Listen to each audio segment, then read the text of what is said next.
હાલતું હતું, પણ અત્યારે હાલ ઘડીએ તો છે ને 20 મીટર એટલે 500 નું થયું, એટલે મહિનાનું 15,000 રૂપિયાનું કાપડ થયું. કેટલાનું? 15,000 નું કાપડ. પછી પેટ્રોલમાં આવું છે.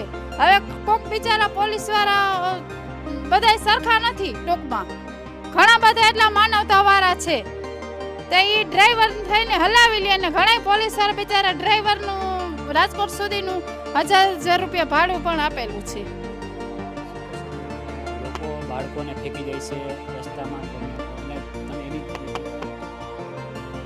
બાળક તો છે ને અત્યારે મોજ છે માણસને, ઇન્સાનિયત નથી. કેમ કે આવી માતાઓ માથે હું તો છે ને ધિક્કાર નાખું છું. આ જોઈ લો કેટલા છે, હાલો ગણાવું. માતાઓ કેટલા હવે બાળક નાખી દીધા છે. ઉકેડામાં નાખી દીધું હતું, પછી અહીંયા મેંદ્રાપરા હમણાં અહીંયા નાખી દીધું હતું, પછી એના પહેલા વિસીપરામાંથી મળ્યું હતું 2. એટલા તો એ તો ચાલુ જ રહેવાનું છે, એમાં કાંઈ બ્રેક નહીં આવે. કેવા કેવા બાળકો આવે છે? બાળકો તો અમુક તો પેટ ભરી જાય.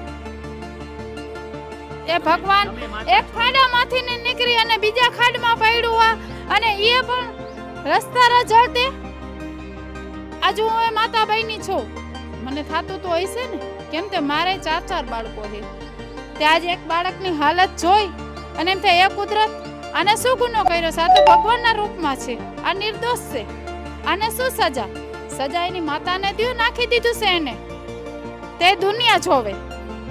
હું તો ખાલી એટલું જ કહું છું, માતાઓને કુદરત નહીં પહોંચે. આવા માતાઓ નાખી દે હે ને, માતાઓને કુદરત નહીં મૂકે.